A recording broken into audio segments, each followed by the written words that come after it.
I wanted to go to Boston out of respect for all the great comics that have been in Boston. I wanted to go to, there was just little places that I needed to go. Chapel Hill, North Carolina, because they were my favorite basketball team. Buffalo, I went to just with a girl, and I kept going. And then later on, years later, I became a comic. And then Rob Lederman threw me a fucking curveball. I was, I'm not going to lie to anybody. I'm a regular at the Comedy Store. Been there about 2 years. I'm bombing 75% of the time, but not as bad as I was. I had a pilot under my belt for CBS, and I think I had just done Mad. No, Mad TV would have had. I had nothing. I did a Taco Bell commercial. I go to Buffalo because I went to Buffalo a couple times. So I go for Rob Lederman the first time. And then the second time I go back for Rob Lederman again, but that time we have a problem. Yeah. And I'm talking about a big, big, big problem. It's not drugs. Nope. It's not alcohol. It's a problem. I already know what you're going to say. It's a comic. It's a problem it's a comic's nightmare. And a comic doesn't know till he gets there. And it's called when your local sports team is in the playoffs. I knew right away. When your local sports team is in the playoffs, there's 3 types of bars. There's, Buffalo Wild Wings with a bunch of jerk-offs jumping up and down. Nobody bet $1 on the game. Then there's that medium one where they have a little bit more money and they all have jerseys on, and one side is sitting on the other side, and it's very fucking, if you got a machine gun and shot them all, nobody would miss them. You know what I'm saying? Yeah. And then there's this elite people that are missing teeth that this is their life. And that's the whole city of Buffalo. They wake up and read the reports of who got drafted. Yeah. They do. This is their life. Denver, I love you to death. Jesus, I love Jesus. But if you make a comeback, don't make it during a Bronco game because ain't nobody going to be there. I mean, yeah, you're describing me. That's exactly, I'm the same way. It's in my blood. Buffalo. Yeah. I can't lie to you. I do a Wednesday night. I have a pretty decent set. And this is where a lot of things progress for me. This is where everything started for me. If I look back, I have to think about Buffalo. I get there Thursday, and Rob goes, "We have a problem tonight." It's game 5. They're getting angry and angrier. What year was this, may I ask? Do you know?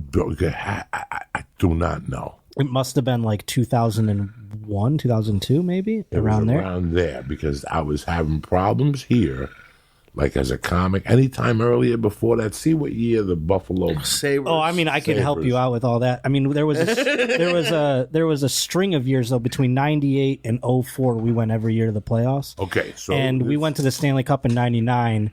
And there you go. So it was 99? 99. Oh, okay. I didn't know it was the year we went to the actual cup. Okay, yeah. I don't know dick about dick. I'm trying to snort coke and get my dick sucked and trying to get my Me Too resume fucking in order, right? Whatever. You're out there on the road. You're a young kid. Women are talking to you after shows. Whatever. I want people to understand that these are all fucking jokes. And we'll get to the situation later. But I'm out there. I'm just learning the ropes. I'm a feature act. I'm opening for anybody. And then, do you remember who it was that weekend? The dirtiest guy in Buffalo with glasses, older guy. The dirtiest guy. John Valby.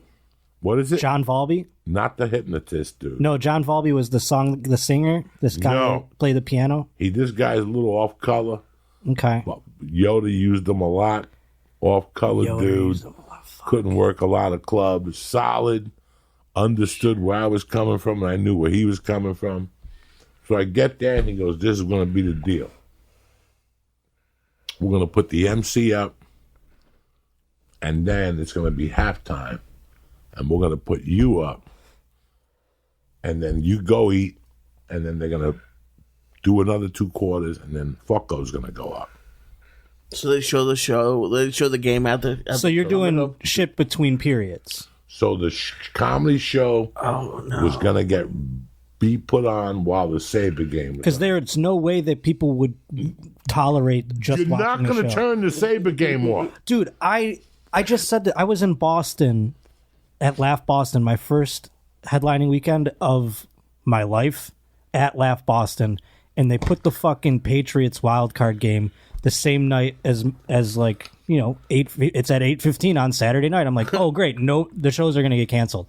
Done. I still sold like almost 150 tickets that night, and it was like, what? I was like even more mad at fucking Patriot fans because I was like, they wouldn't even have those shows in Buffalo.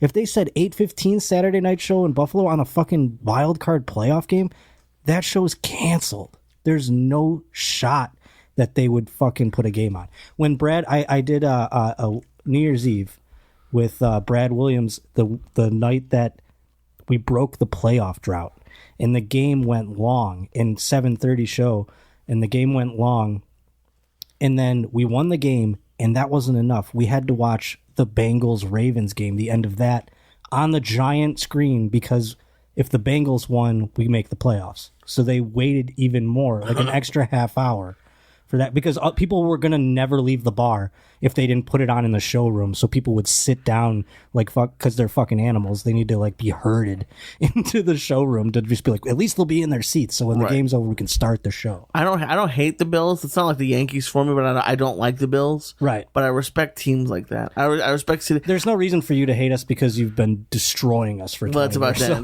end. It's about to end. Who gives a fuck? Yeah, I mean, I do. I'm trying to think what you learn of the game. I'm saying I respect. You're trying to be Johnny fanboy over here. What I'm trying to tell you is that I went up during halftime, and I think they were down. Oh, okay. They were down. And so people are in a shitty mood. And I'll never forget that I went up there thinking I was going to be the Captain Kirk of the Enterprise, and it was the longest 25 minutes of my life. I mean, guys, it was just think of getting punched in the face for 25 minutes. I can't even imagine that. And it was the Dallas Stars series too, Game 5. And I'm thinking, I'm going to walk off and get fired. He's going to call Yoda. This is the end of my Yoda career. That's big too. You know, this is, when you're a feature act and you're making $400 or $500 a week, Yoda keeps you in pork chops.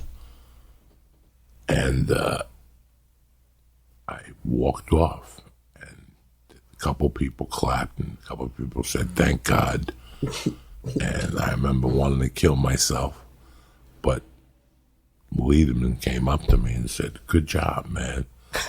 You didn't get anything thrown at you." Yeah. I was gonna just say, it's like goes, they didn't leave. He goes, "You did a great job." Yeah. I go, "Are you fucking nuts? I feel like death right now." He goes, "Hey, could have been worse. You could have been getting stitched up right now." Yeah. Oh my God. They didn't laugh because they couldn't laugh in those moments, but they were polite about it. At least because they enjoyed you. And right away, now let's go back to 10 years later, and me watching Bill Burr in Philadelphia. Oh, okay, yeah. You follow me, and I'm like, oh, thank God somebody else went through that. Because, like, I was getting a couple boos and. Did they keep the TV on behind you on mute? Because I would worry about that. Like, they're very polite. Am I missing the game? Yeah, they kept it on mute. Yeah. Fuck you.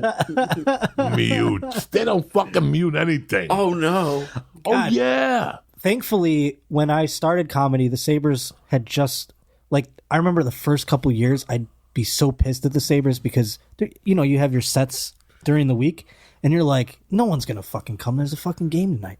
And then finally, like, the Sabres had 10 years of sucking, and they just became people are like, well, I'll go do something else. I'm not going to watch the Sabres. The Sabres, like, sucked so long recently that it's weighing down a little bit. They still sell out games, but I mean, like, people aren't watching them feverishly every fucking night,